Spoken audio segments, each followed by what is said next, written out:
Psachim Daf Kafalef Hamoud Bet, bonjour à vous tous. Hier nous avons appris la première Mishnah du deuxième Pérec. On va essayer de la développer aujourd'hui, en partie. On peut commencer à la troisième ligne.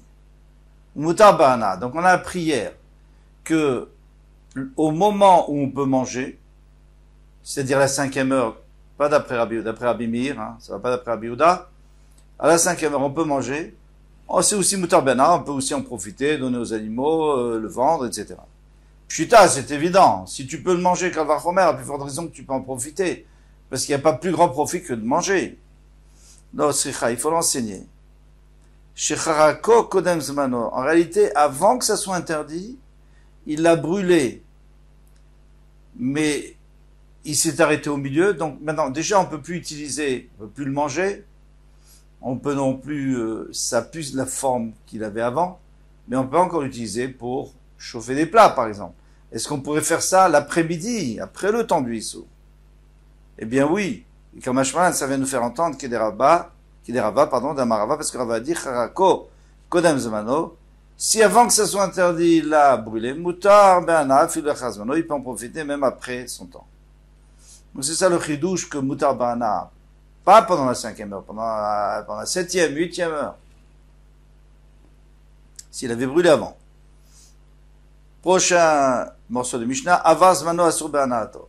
Une fois que ce temps-là est passé, eh bien, on n'a plus le droit d'en profiter. Donc, c'était terminé à la 5e heure, on est arrivé au début de la 6e heure, on n'a plus le droit d'en profiter, parce que les Chachamim ont dit qu'on a peur qu'on se trompe d'une heure. Donc déjà, la 6e heure, en vérité, Mitna Torah, ça serait Muta, on n'a pas le droit d'en profiter. Pshita, c'est évident. Pourquoi? Parce que tu m'as dit que quand on peut le manger, on peut en profiter. Alors, j'en déduis que quand on peut plus le manger, on peut plus en profiter. L'autre, tzricha, les shaot de Rabbanan. Parce que moi, j'aurais pu dire, mais non, mais pendant ce temps-là, où c'est seulement assourmi de Rabbanan, mais c'est pas assour de la Torah. Alors là, peut-être qu'on me laisse en profiter. C'est seulement quand ça sera assourmi de la Torah de manger et de profiter. Là, d'accord. Mais quand c'est mis des Rabbanan, je peux encore en profiter. De Marav Gidal Amarav, Chia Bara, Yosef Bara, Rabbi Yochanan, il a dit on Rabbi Yochanan, Mikadesh, Mishesh, Shaotul Ma'ala. Celui qui marie une femme avec du chametz, il donne un beau pain ou un beau gâteau, qui vaut plus qu'une prouta, et il dit arrête mes kodeshetli, tu es marié avec moi. Eh bien, Afilou, elle sera pas mariée. Pourquoi? Parce que comme les chachamim ont interdit la 6e heure, donc, ça n'a plus de valeur. Donc on n'est pas marié, c'est comme si tu avais rien donné. Il dit Afilou bechite cour de niata. Même les blés durs de montagne, à partir du moment où ils étaient mouillés normalement, il y a beaucoup de chances qu'ils soient pas chametz parce qu'ils sont durs. Mais on a peur qu'ils soient quand même chametz. En choshishem et kiddushin. On ne craint pas qu'elle soit mariée. Elle peut se marier avec quelqu'un d'autre. Pas besoin d'un guet. Il n'y a même pas de safek. Pourquoi? Parce que les chachamim ont interdit, c'est fini. D'en profiter. Après, on a dit, on peut pas chauffer un fourneau ou un four. On peut pas le chauffer avec ce chametz. Shita, c'est évident parce que quand tu chauffes avec, tu profites, bien sûr, tu vas faire cuire. Donc, t'en profites. On a dit qu'on a le droit d'en profiter après le moment où on n'a plus le droit de profiter. L'autre, tzricha, les Rabbi Yehuda, on a besoin, pour Rabbi Yehuda de Amar, qui a dit, El biur chametz el asrefa. Lui dit, alors vous vous souvenez, on avait vu dans le Mishnah qu'il y a une marloquette entre Rabbi Yehuda et les Chachamim. Est-ce que le biur chametz c'est dafka en le brûlant, ou alors c'est en l'éparpillant au vent, etc., ou dans la mer? C'est le cas d'Atachamina, donc ça serait monté à ton esprit. Oh, il va Rabbi Yehuda mitzvot abisrefa, puisque Rabbi Yehuda dit que la mitzvah c'est dafka de brûler. Beadede kasarifle, pendant que ça brûle, l'itanemine il peut en profiter. Pourquoi? Parce que si tu dis que c'est pas une mitzvah de brûler, en réalité j'aurais pu juste le jeter à la mer. Donc je suis pas en train d'être mécaïm une mitzvah. Alors il n'y a aucune raison que je puisse en profiter.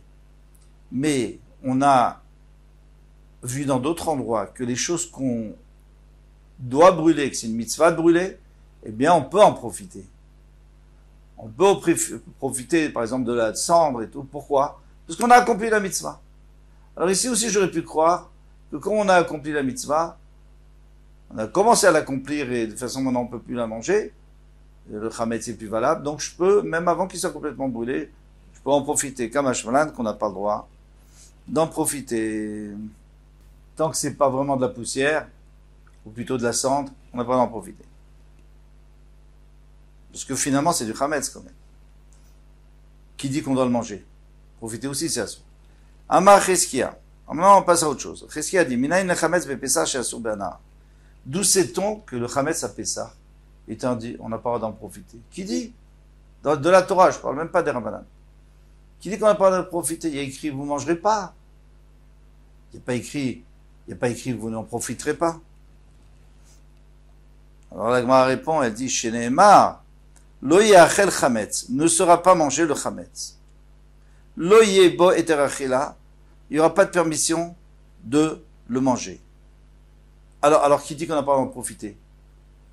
Ça veut dire quoi? Lo yachel. Si j'avais dit lo yochal, ça veut dire en français, tu ne mangeras pas. D'accord, alors je peux en profiter, bien entendu. Mais puisqu'il y a écrit lo yachel, il ne sera pas mangé, c'est-à-dire que le issou, il n'est pas sur moi. C'est lui, le issou. Le issou, il est sur le chametz.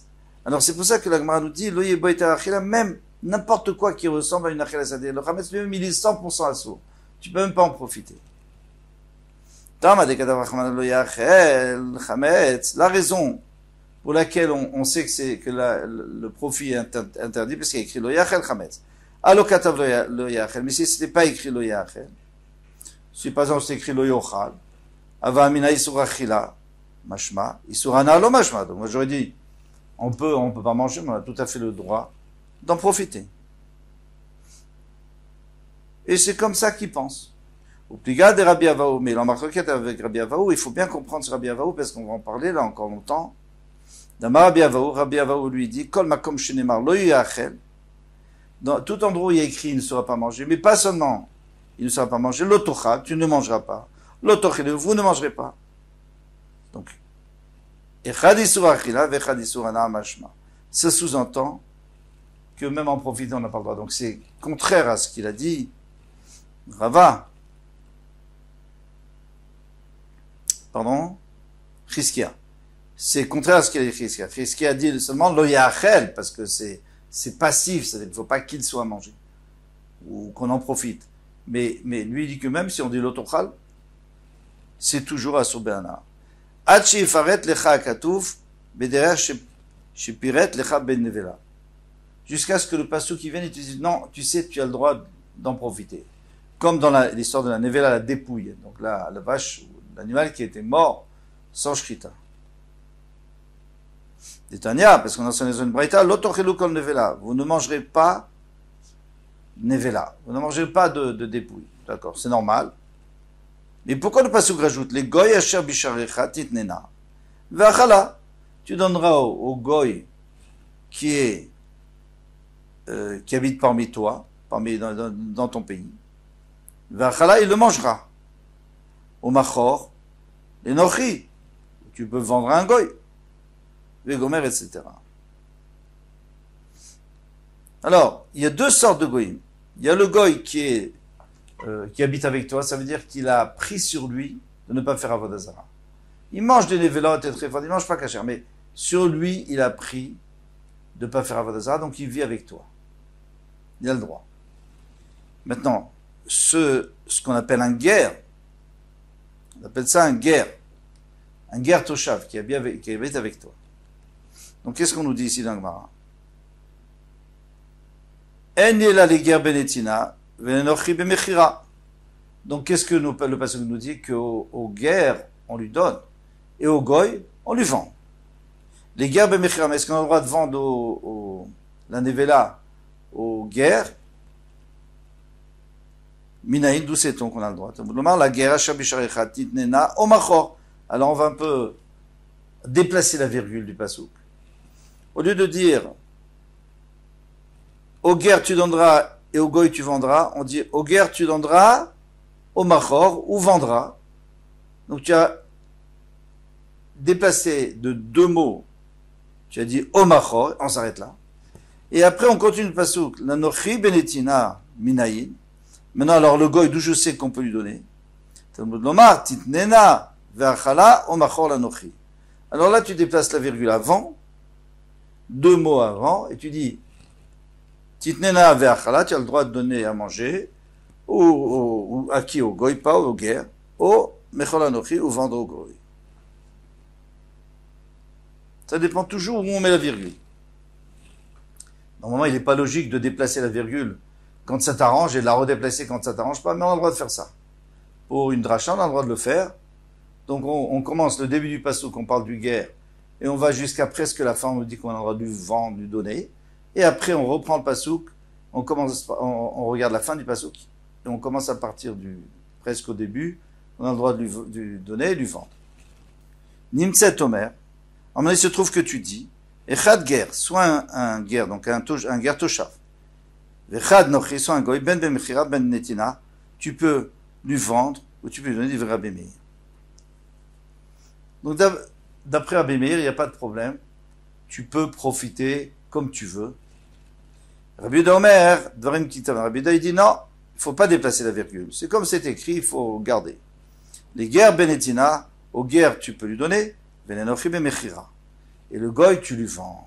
Maïta Amader Rabbi Yehuda, quelle est la raison de Rabbi Yehuda? Isal Kadatar, Kedama Rabbi Meir. Parce qu'il dit, si tu penses, comme il a dit Rabbi Meir, qu'on déplace la virgule, alors, la guerre, il fallait écrire dans le pasouk, comme c'est écrit d'ailleurs, ô guerre à l'étranger, tu lui donneras, ve'achala, il la mangera, ou machor, ou mechor, et après tu vendras, oh la malie, pourquoi tu dis oh? Pourquoi tu as dit ou bien? Quand tu dis ou bien, c'est un problème. Si tu avais dit tu donnes et tu vends, alors je dis tu donnes et tu vends au début, c'est-à-dire aux guerres, et tu donnes et tu vends à la fin au goy. Ça très bien. Mais maintenant tu as dit oh. Quand tu dis oh, ça veut dire ou bien, c'est-à-dire que tu donnes aux guerres et tu vends, ou bien tu vends au goy. Shema mina les dvarim kirtavan. Donc d'ici on apprend qu'il faut comprendre le passouk comme il est écrit et qu'on peut pas, tu peux ou bien donner aux guerres ou vendre au goy. Rabbi Meir, alors Rabbi Meir maintenant oh, pourquoi tu me dis oh? Pourquoi le passouk nous a dit oh? Ça marche pas d'après lui. L'agdin metina des guerres, les mechira des nochi. C'est pour donner priorité. Donc il y a une priorité pour le guerre de recevoir gratuitement, et par contre le goy, on lui vend. Rabbi Yehuda, il nous dit non, ça je peux pas le apprendre de haut. Alors, le passouk n'a pas besoin de nous dire ça. Kevin des guerres à ta metsuve l'achioto. Il y a une mitzvah d'aider le guerre, parce qu'il fait des efforts, il fait pas vodazara. Venochi à ta metsuve l'achioto. Donc, c'est normal que on donne une priorité aux guerres. Alors, si vous me dites, alors je finis, l'autre sarich kra, il n'y a pas besoin de passouk, svara ou. C'est une bonne svara. C'est une logique. Alors, si vous me dites, mais c'est pas très logique. Moi, j'ai une dépouille. J'ai deux possibilités. Ou alors la donner aux guerres, pas lui vendre. Ou alors la vendre au goy. Moi, je préfère vendre. C'est mon argent, je fais ce que je veux avec. Pourquoi je vais lui donner? Tu peux pas me forcer. Mais alors, ce qu'on nous apprend ici, c'est que à partir du moment où elle vaut pas grand-chose, ta dépouille, puisque qui va la manger? Il n'y a pas beaucoup de gens qui la veulent. Des goyim, il n'y en a pas beaucoup en Israël, Baruch Hashem. Des guérim, il y en a quelques-uns. Alors, de toute façon, ça n'a pas une grande valeur marchande. Alors, au lieu de la vendre, donne-le. C'est une mitzvah de lui donner. En tous les cas, alors maintenant, on revient à un autre problème, qui était de savoir, est-ce que quand on dit on n'a pas le droit de manger, Rabbi Avaou, il dit quand on dit on n'a pas le droit de manger, c'est non plus pas de profiter. Il dit, puisque le passouk a été obligé, il a eu besoin d'interdire la nevela be'ana, de permettre la nevela be'ana. Il dit, tu as le droit de la vendre, tu as le droit de la donner, tu as le droit d'en profiter. De toute façon, le guerre, tu vas lui donner, il va aussi te rendre des services. Donc, je déduis que les autres, Isurim de la Torah, où il y a écrit, tu mangeras pas, ou vous mangerez pas, comme il a dit, Rabbi Avaou, eh bien, Ben Be'achila Ben, on n'a pas le droit d'en profiter. Sinon, c'est pas la peine de perdre un pasouk pour te dire qu'ici, tu as le droit d'en profiter. Tu as toujours le droit d'en profiter. Et là, les Rabbi Yehuda, mais d'après, il dit que les paroles du pasouk, elles sont venues pour te dire, au sens propre, c'est-à-dire, tu vends, avec la virgule au milieu, tu donnes aux guerres et tu vends aux goy. Alors,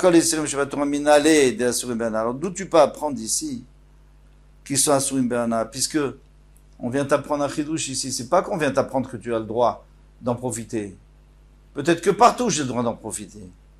Ici, ce qu'on vient t'apprendre, c'est que comment tu dois profiter. Tu dois donner priorité aux guerres, et sinon, s'il n'y a pas de guerre, alors tu peux vendre au goy.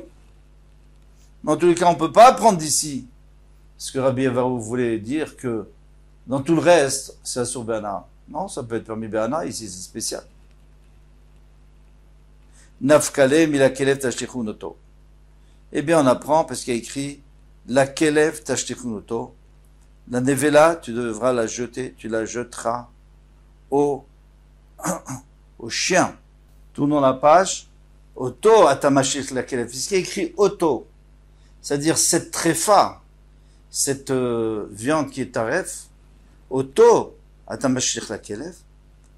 Ça, tu peux jeter au chien et en profiter, parce que ça peut être ton chien et ça te fait gagner un repas. Mais